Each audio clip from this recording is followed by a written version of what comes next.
Bonsoir. Aujourd'hui encore, lorsque l'on parle des droits des femmes, on a en tête forcément des inégalités, des injustices, des violences à combattre quotidiennement. Peut-on espérer qu'un beau jour, il n'y ait plus besoin véritablement d'une journée dédiée à nos droits ? Alors c'est vrai il reste encore du chemin à parcourir, même s'il y a eu déjà de nombreux progrès qui ont été accomplis. Et cette journée du 8 mars est là pour nous rappeler justement les combats passés et le chemin qu'on doit faire pour arriver à une meilleure égalité. Donc bien sûr, l'idéal serait qu'un jour cette journée n'existe plus, mais je pense qu'on a encore un petit peu de temps à passer avant que ça arrive. À Monaco, le Comité pour la promotion et la protection des droits des femmes célébrera cette journée internationale à l'espace Léo Ferré. Alors qu'est-il concrètement prévu ? Alors, c'est un programme très, très riche et varié qui attend le public. Déjà, ce sont tous les acteurs et partenaires du comité qui se sont tous mobilisés et engagés pour les droits des femmes, et ça, c'est formidable. Et donc, très concrètement, on aura pendant cette journée des animations, des ateliers, des stands qui seront tenus par les services du gouvernement, par les associations, des débats, des tables rondes.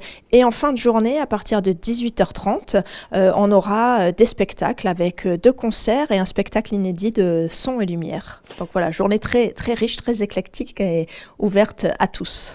Une journée qui s'intitulera Power, H-E-R, et qui souligne l'engagement de la principauté pour les droits des femmes. Quelles sont les dernières grandes évolutions à ce sujet à Monaco ?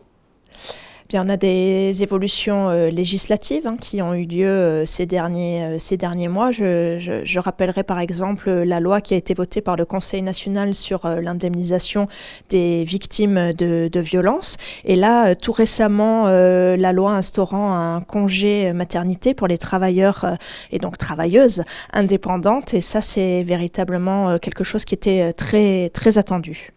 Une loi à Monaco toujours en mouvement pour s'adapter au mieux aux évolutions de la société ?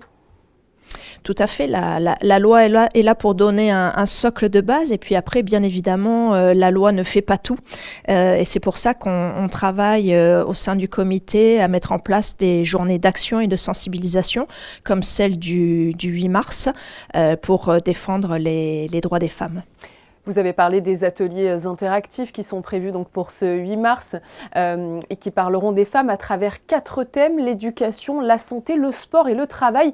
4 secteurs où les inégalités sont encore bien trop importantes.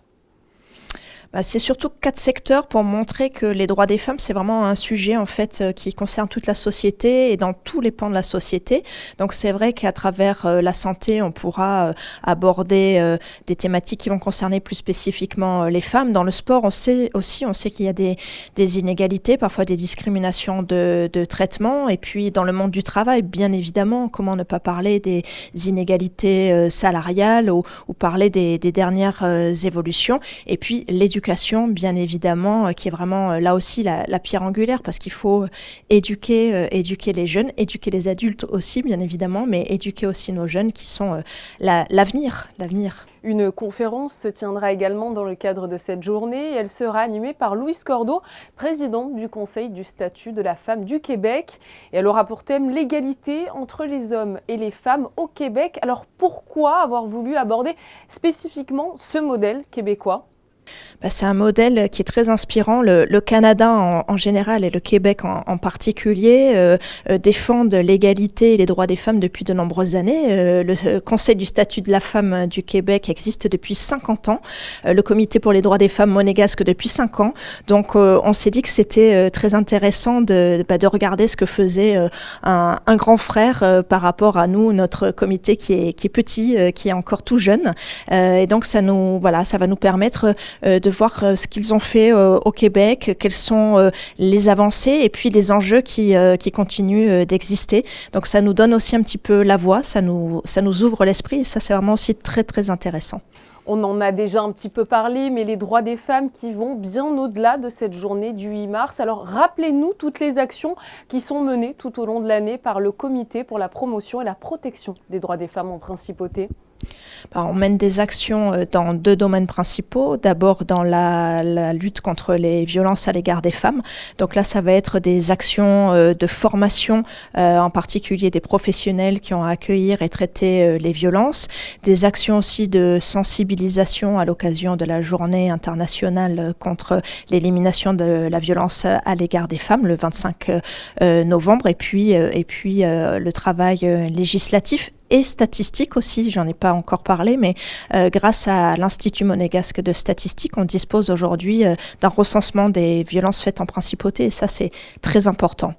Et l'autre volet de nos actions en matière d'éducation, bien là aussi il y a ce volet législatif, il y a le volet pédagogique, éducatif avec cette journée du 8 mars, et puis on mène aussi de nombreuses actions dans les écoles pour éduquer les jeunes, pour aller discuter, échanger avec eux, car là aussi c'est vraiment un travail important. Et dernier point là aussi pour revenir sur des statistiques et des études chiffrées, on a réalisé avec l'INSEE une étude sur les écarts de salaire. Ça nous a permis de savoir quelle était la situation en principauté et comment s'améliorer, comment faire des progrès sur ce sujet-là.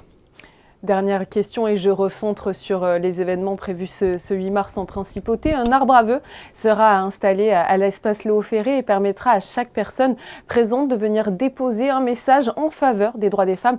Alors je vous pose la question, Céline Cota-Lorda, quel vœu allez-vous déposer? Bonne question. J'y ai pas encore complètement réfléchi, mais ça va tourner autour de l'engagement. Moi, j'aimerais donner un message surtout positif, mais ne pas oublier qu'il y a encore des choses à faire. Donc, je vous laisserai découvrir et voilà, en venant sur place d'ailleurs. Et tous ces messages, c'est vrai, vous faites bien d'en parler, cet arbre à vœux, c'est vraiment quelque chose qu'on a voulu à la fois de symbolique pour montrer l'engagement de chacun à cette journée et pour les droits des femmes. Et puis, on espère que ça va être très esthétique avec plein de petits papiers qui vont venir l'agrémenter. Et ça fait aussi un clin d'œil, bien évidemment, à l'environnement, au développement durable. Et donc, voilà, on a trouvé que le symbole était joli et maintenant, ce qu'il faut, c'est qu'il y ait aussi du contenu et des engagements forts dessus. On l'espère en tout cas. Céline Cota-Lorda, merci infiniment d'avoir répondu à notre invitation pour aborder tous les événements prévus pour le 8 mars en Principauté. Merci à vous.